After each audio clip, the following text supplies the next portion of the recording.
What's up, Insta fam? It's me, SSG.B. Coming to you guys today with a brief interview on Private Rainey. He just recently joined. He joined last week, actually. So for those of y'all who don't know, we've been working with Private Rainey for some months at this point. He and I are a bit like peanut butter and jelly. And you know, the Army's a really good bread, right? That brings the two together. So peanut butter on its own, jelly on its own, it's kind of weird, right? But you put them together with some really good bread, you know, that's a pretty good magical situation. Produces a lot of good things. So that being said, we're going to go into like a 10-15 minute interview. We'll just talk about, you know, the various different things that he had to go through and get any advice he's got to give on MEPS and stuff like that. So, you know, if you feel like watching, watch, make some comments. If you feel like complaining, you know, my alias is Staff Sergeant Futural. You can reach out to me at 205-245-3544. Feel free to send me all the hate mail and comments you want. You know, my recruiter phone's on 24/7. I apologize, that's 246-3544, area code 205. So, you know, feel free to send me messages all hours, that's fine. For those of y'all who have positive comments, want more information about the Army, you know how to reach out to me. I'm all over social media, SSG.B, 256-625-9161. Without further ado, we're going to go into an interview with him and his, you know, positive experiences, things that he had here at the best center in Alabama. So, Mr. Rainey, what was it that brought you in? You came in December, January time frame. Mm-hmm. I know, you know, I was putting out a lot of good videos on New Year's resolutions, and you know, it was kind of cold outside, so maybe one of those might have encouraged you. I feel like this is a good time to interject real quick, and he is not a paid spokesperson. Not at all. Obviously, I am. He is here on his own free will. Of course, he got a free t-shirt out of the deal, but, you know, back to what we were talking about. What brought you in back in December, January? Partly videos, partly the fact that it was probably -30 that day. Left my jacket at home and thought I would come here to probably the best recruiting station in Alabama. And sat down for a second. They let me warm up, have a cup of coffee, and I saw a piece of paper doodled. Next thing you know, I'm joining the Army. Okay. So you tested, you scored like a 77. We brought you back here. We talked about various different job options. Then something happened to you next week. You had an incident at work. He works in loss prevention. He actually got stabbed. I'm not going to go into a lot of detail, but you know, that forced us to put you on kind of a medical hold for a while, right? Mm-hmm. We maintained contact with you. We got your documents updated. We got you back down to MEPS. So when you went back down to MEPS, a couple of months had gone by at this point, you failed the duck walk. So you want to talk about that a little bit, like your experience at MEPS and how that went? Experience at MEPS was, everything went very smooth, very fast. In the morning, the duck walk, like we said, I did fail it. They didn't like it, or at least how I did it. So they decided to do a temporary disqualification and told me to come back at a later date. So I did. During that time, I practiced. I tried to get the duck walk as best as I could to pass, and I was finally able to get a passing duck walk.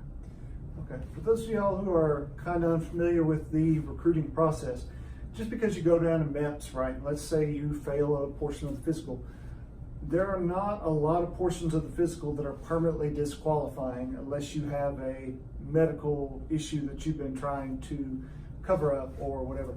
So, you know, you failed the duck walk, and then they gave you like a 30-day return date. Mm-hmm. You know, during that time frame, like I sent him a lot of duck emojis, whatever, just to remind him to be practicing. So as soon as he was doing well enough on it, he went back, he passed, he picked his job out there at MEPS. Yes, he did. He picked 35P, which is the cryptologic linguist. It came with a pretty good bonus. You want to talk about why you picked 35P at all? Well, originally I wanted the 68 whiskey, the combat medic, but at the time when I enlisted, that wasn't available, so I was able to pick my second option, which was the cryptologic linguist. I took the DLAB, the Defensive Language Aptitude Battery exam. Wrong? No, it sounded right. Scored well enough to get into it. And the reason why that was my second option was because I've always had a interest in different kinds of language, their cultures. I took many language classes while I was in high school, so that kind of helped prepare me, for this job. So that's one of the other reasons, many reasons why I decided to go with the 35 PPA. Okay. So with cryptologic linguists, it's usually like a year long or a year and a half long. AIT, job train up at Monterey, California. So it's not a bad job to pick. You'll do basic training. You'll go straight from basic training to your job training, and you'll be hanging out in California for a year and a half, learning, the various cultures and languages and things that the Army's wanting you to get educated in. So out of the various jobs, you chose the 35P. Did they throw a lot of, incentives at you as far as like job options with, the Rangers and stuff like that because you're over 21? They did, not necessarily at first with the 35 PPA. With 35 PPA, I was only offered the cash bonus, but with some of the other options that I had, like infantry, they had the options where you could go Ranger, you could have your own, but you could pick your own duty station, whatever's available. You had your cash bonus, you had your college pay, a lot of that was really good incentives, but I just really wanted the cryptologic linguist, so I still went with that, but all the other jobs still had a good number of incentives with them. Okay. So your total incentive amount, to put a dollar figure on it, was in the neighborhood of $225,000. Mm-hmm. Because Private Rainey, actually got a $30,000 cash enlistment bonus for choosing 35P. But when I say in the neighborhood of $225,000, right, I'm including the Montgomery GI Bill. The GI Bill is kind of tough because you can't, nail it down to a certain dollar amount. It's kind of a ballpark because it adjusts every year, for inflation and whatnot, the various changes in cost of going to college. So Mr. Rainey will be afforded the chance to go to a 4-year college paid for by the Army. And, the cost of that right now may not be the cost of what it is when he actually decides he wants to go. So rather than give you a set dollar amount, the Army gives a blank check. So that way, you're covered on your 4-year degree wherever you want to go. And should you decide to continue your education past the 4-year degree, we also have tuition assistance, which covers education past that point. It's a little different in that it just covers the tuition portion. So while it's not quite as nice as the GI Bill, it still keeps you from incurring like student loans and various different financial burdens that you would otherwise normally have. So you chose the 5-year active duty commitment, right? Mm-hmm. So what kind of deal did you have there? Like what were your options? You remember? For the 5-year deal? Yeah. Like, because I know you have to fill your 8-year military service obligation. Mm-hmm. That's a requirement no matter what branch you join. So were your choices like 4 years active, 4 years reserve? Well, for my job specifically, they only had a 5- and 6-year contract, and I went with the 5-year. Just seemed like the one that I should do at the time. So 5 years active, and then those mandatory 3 years reserves, if I'm right. Yeah. The way it normally works, we had to make an exception for Mr. Rainey because he had his medical issue. That had to get reviewed, so he had to make a job choice of MEPS. A typical enlistment in the Army, you come in, you talk with me, we schedule you to test. Once we get your test results, which is usually by the time we got back here to the office, we can immediately see what's available to you. We can look at the enlistment options, the incentives, the various different jobs and everything else that we have to offer you. We talk about it right then. You're not contracted. You only made the agreement to test at that point. We can explore all your options and benefits from the Army. everything from doing 2-year enlistment to 6 years IRR to get you your 8 years, right? So the IRR is the inactive reserve.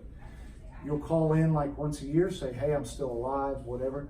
And then there's all sorts of other different contract combinations that you can choose. You can do like Mr. Rainey. Mr. Rainey chose the 5 years with the 3 years afterwards. You can do all 8 inactive if you want to. Or if you're looking into the reserve option, you can do all 8 years in the reserve, or you can do 6 years in the reserve. There's a lot of different combinations that are available to you. And that's something that we would normally see when you come in and sit down with us, right? After you've tested, we can look at all that. But in his case, he had his issue and he had to work with MEPS. But we here at the Best Center in Alabama will continue to work with you day in and day out. Like I texted this young man all the time, and I worked with him while he was down there at MEPS. I'm texting him like, hey, where are you at MEPS right now? How's that stuff going? We're keeping in touch with him because at no point are we just going to abandon you. We don't want you feeling left out in the cold, uninformed, or you're feeling like your recruiter just tried to sell you a car or whatever, like just pushed you into something. That's not what we do here. We're the whole experience from the start to finish. I have individuals that come to me literally with the only clothes they had on and like no ID.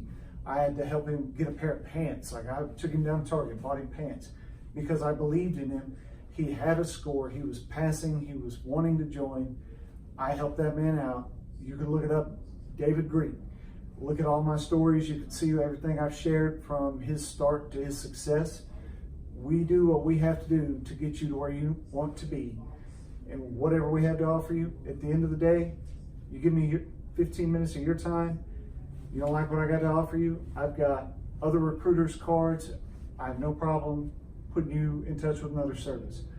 So while you're at MEPS, is there anything you feel like you could offer as far as like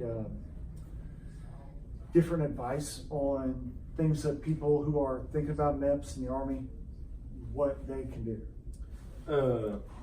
Well, with MEPS, at least what made my experience a little bit better with MEPS was I was able to talk to people who had been there before, you included, and then some people, they've been there a few times, they might have failed something, but they, weren't going to give up on it. So they went down there multiple times. My first time was definitely a very nerve-wracking experience. Had no clue what to expect.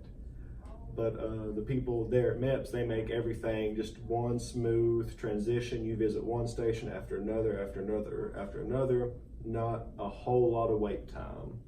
But another thing I say about MEPS is, it's easy. It was easy for me the second time because I was able to talk to more people. We were, I was able to find people I had, things in common with.